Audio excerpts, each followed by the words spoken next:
Hey Chris, this is Cody from HMS Motorsport. Thanks for your call today. Just wanted to send you a quick video on the Schroth Flex post.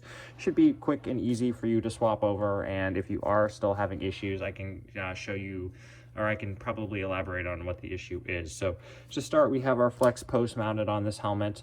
In terms of removing it, usually you are able just to take your wrench here and place it in. If you are having trouble with it coming out, what I find to be really helpful is if you take your device, and this could be a Schroth Flex or the SHR Super Sport, which we see here. They both use the same hardware. I find this can be a really helpful tool. So basically what you'll do is you will line up the opening, the tooth here that you see, to the post itself, and you'll just put it right on there.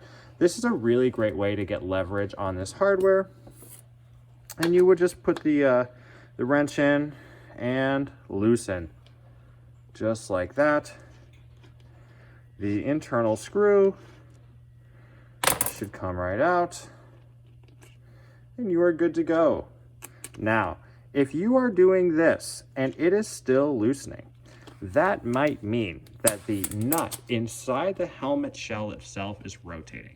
Now, if that is what you were discussing on the phone, we see that happen on older helmets. It really depends on the type of helmet. Stelos, for example, don't usually do it because the nut itself is shaped as the hole here. However, if you are getting that rotation, it will mean that you likely need to secure the nut on the inside of the helmet. It's pretty rare that we see that, but every once in a while it can happen. If that is the case, there are a couple different approaches. If you are, retiring the old helmet and you really aren't interested in keeping it anymore, you could just basically gut the padding from it and, get some, apply something like, this on the inside, on the internal thing. We use this tool here, and it's really easy to basically just slide inside the padding, and you'll basically surround the nut from the inside. Sometimes just by tightening it and loosening, just the Hans or the Schroth clip itself, it can kind of secure the inner post. So there are different approaches toward that, but if the inside is rotating, we will need to figure out a good solution for you to get that out. So assuming that you are able to get them off your old helmet, and you are going to be putting them on the new one. A couple things to know: the flex posts are side specific, so you will want to basically keep them on the same side. In terms of transferring them on the new helmet, you'll just want to make sure that everything is still in the same order. You have a couple different components here. You've got your screw, which will then go into this center piece here. Goes right through this little black plastic ring. That is where the spring comes involved here. And then finally, you will put it on this plate. Now, one thing that I like to point out is you'll notice on here, you have a little opening on the inside here. I don't know if you can see that. And that will want to line up with the little tooth on this plate here.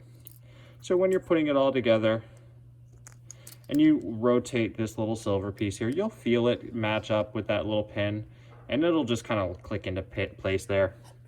So in terms of putting it on your new helmet, you are going to want to just loosely put it on there, and I use my fingers. I'll tighten it up just like this, and I'll get it about, let's say, 50% tight or so. And that is when I will just do this little rotation, and I'll make sure that that little tooth is lined up there that I pointed out before. Once that's all lined up, you can feel it. It's a mechanical little click. You'll want to just line up the post itself so that this is either facing, directly rearward or down to a 45-degree angle. There are instructions online for installing flex posts that will show the exact angles and your options there. So then it's just a matter of doing your final tightening it up. This is where this tool, or I should say the end of the tether, comes really handy. You'll just place that over the post itself. And that'll allow you to tighten it without the anchor rotating or anything like that. So that's a great tip for getting it tight. So anyway, I hope you have found this helpful. If you are finding that the internal nut is rotating, like I discussed earlier on, give me a call if you need help discussing options on how to get it out. We're always happy to help, but it's certainly something you can likely handle yourself. And I hope this helped. Again, Cody at HMS Motorsport. Have a great day. Thanks, Chris.